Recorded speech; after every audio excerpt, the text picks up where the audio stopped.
Hello, this is davidji, and welcome to today's meditation. Let's find a comfortable space where we can sit or lie down. Let's get comfortable. Let's allow our eyelids to float closed. And together, let's take a long, slow, deep breath in.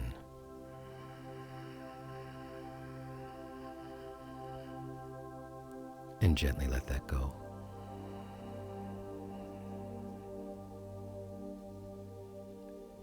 Let's do that one more time. Long, slow, deep breath in.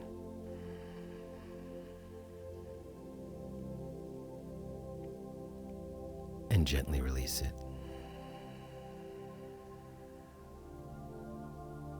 And as you follow your breath in and out, allow your shoulders to relax. Allow your jaw to unclench. Allow your hips to settle in. Feel your entire body just melt and keep following your breath.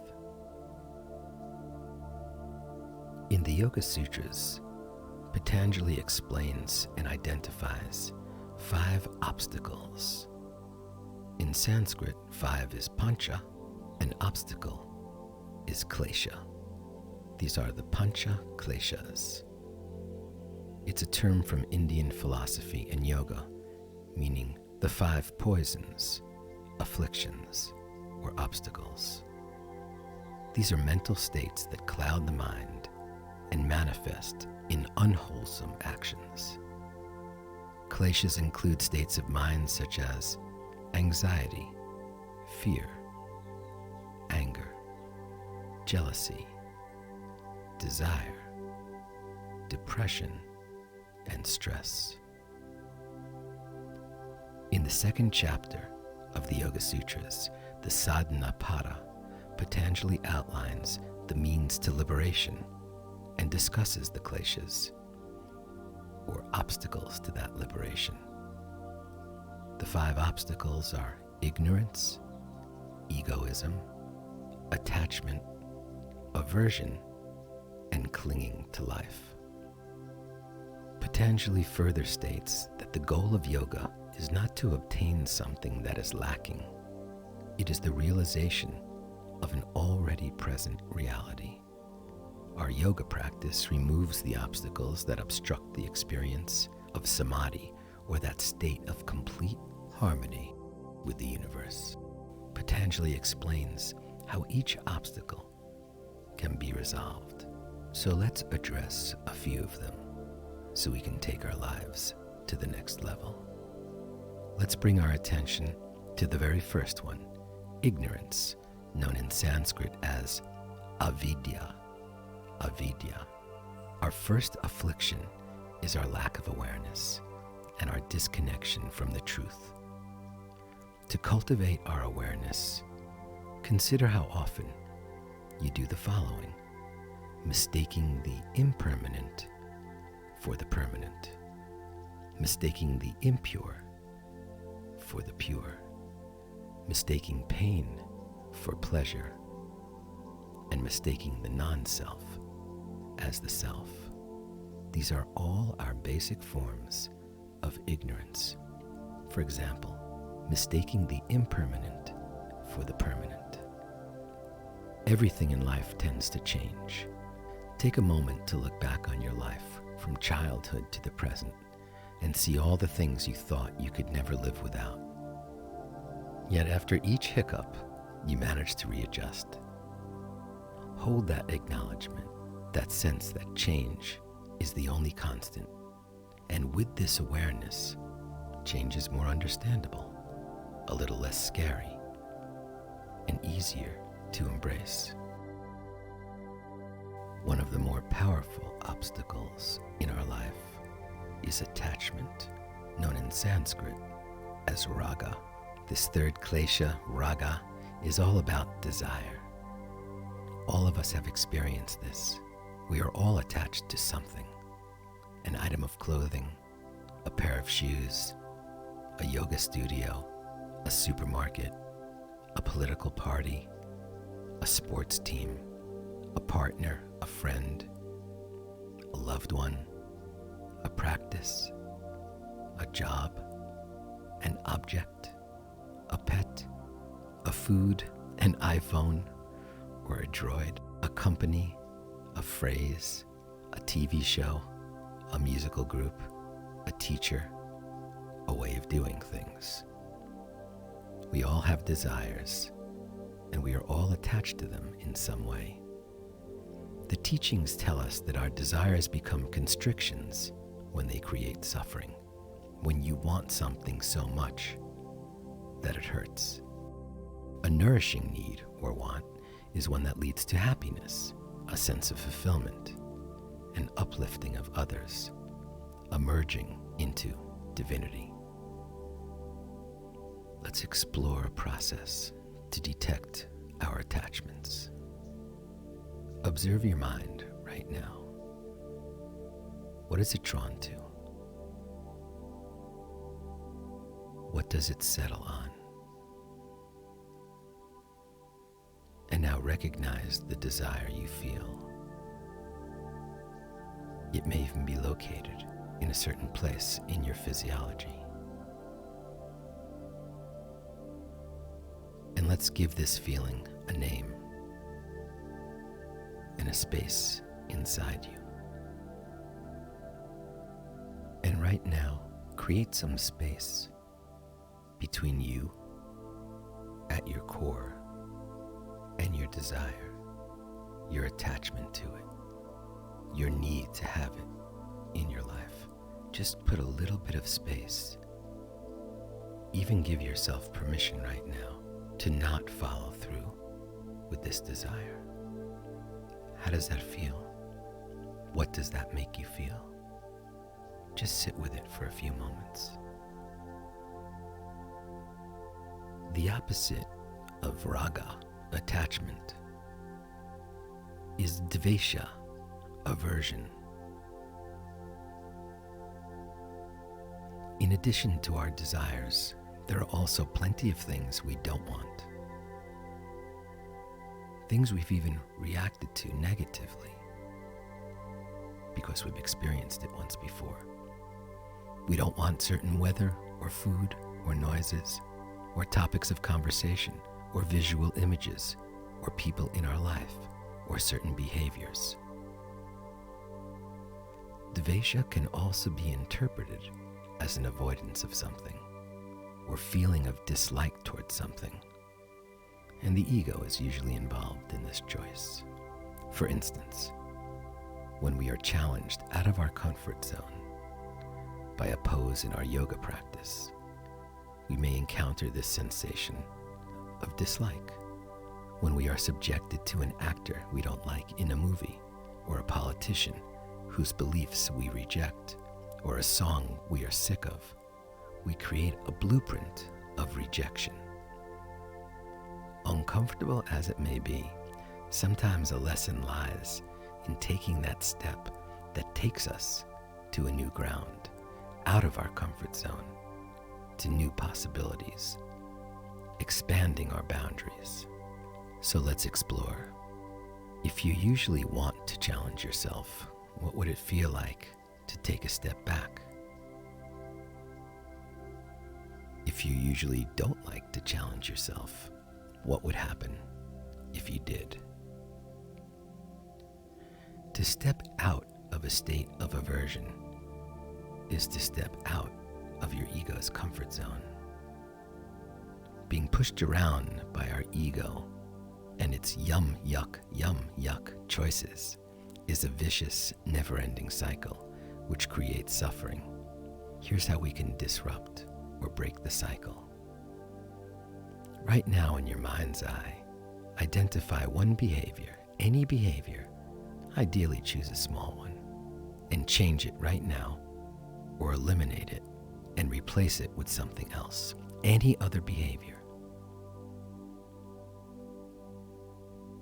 Deep within you, you will start to recognize that your true identity is not defined by your likes and dislikes. Your most genuine self, which rests at the very core of your being is beyond your likes and dislikes. It's pure equanimity. This is a cultivation that takes time. But if each day, the moment we feel an aversion, a rejection, a denial, a dislike, or a yuck, if we can give ourselves permission to surrender just to that moment, we see how rather than defining us by the yuck or the aversion, it's not necessarily so bad after all. And if we weren't wed or attached to our aversion, we might be more expanded in receiving the experience. This is just a tool to help you eliminate some suffering in your life.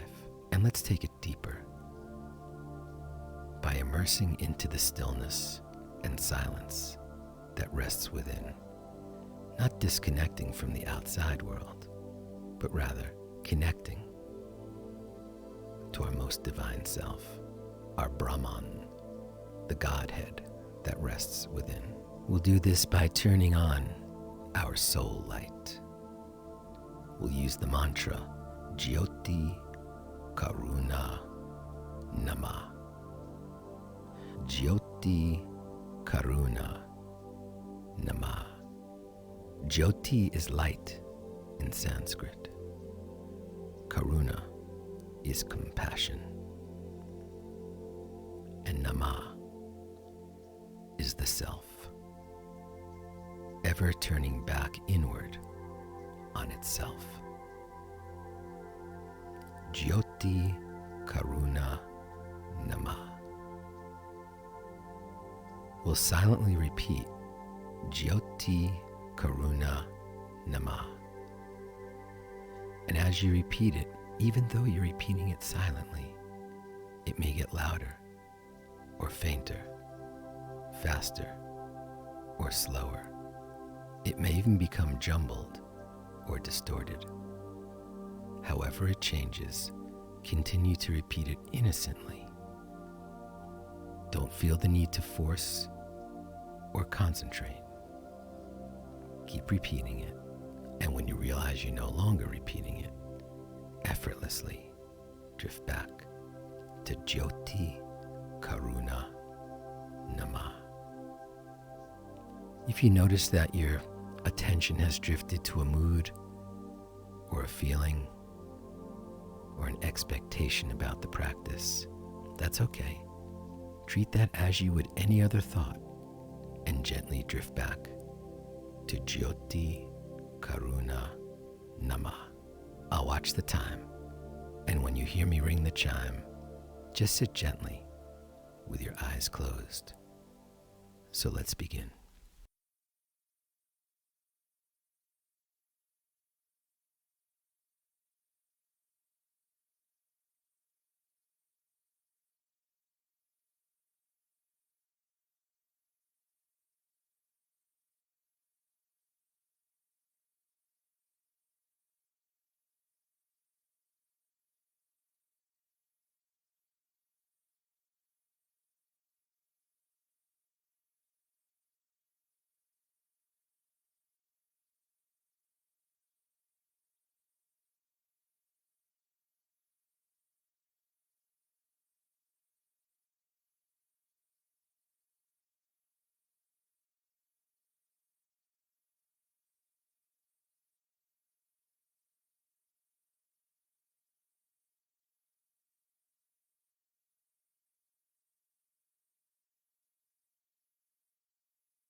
Jyoti, Karuna, Nama. Sit gently with your eyes closed and let the stillness and silence settle in.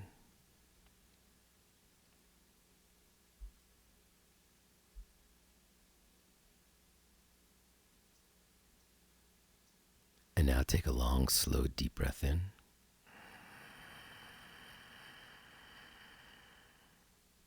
And gently let that go.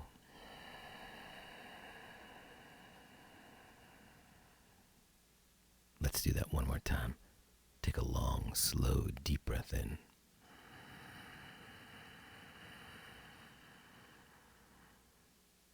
And gently release it.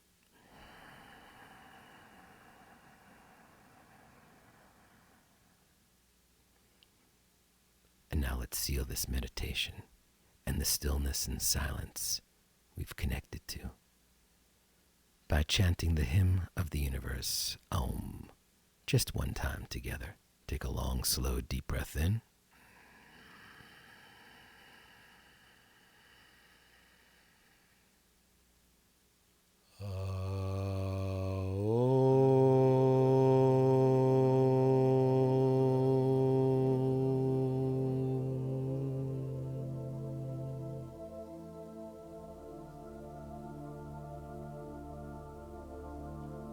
And when it feels comfortable, you can slowly open your eyes.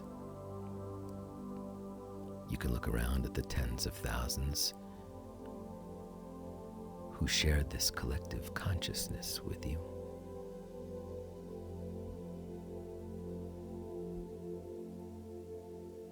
And wish them namaste. I honor the divine light in you that's also in me. And when you're in that space, and I'm in that space, we are one.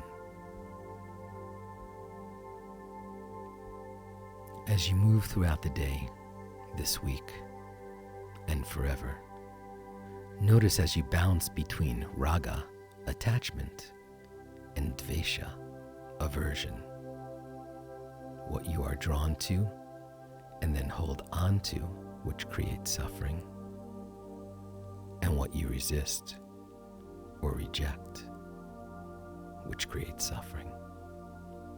And in any one of those moments, realize you are beyond your obstacles, your kleshas. What you reject, lean into. What you are attached to, release. And over time, this cultivation will lead to greater peace in your life. And remember to remind yourself, Aham Brahmasmi, baby. I am the universe. In the meantime, I'll see you in the gap. Namaste.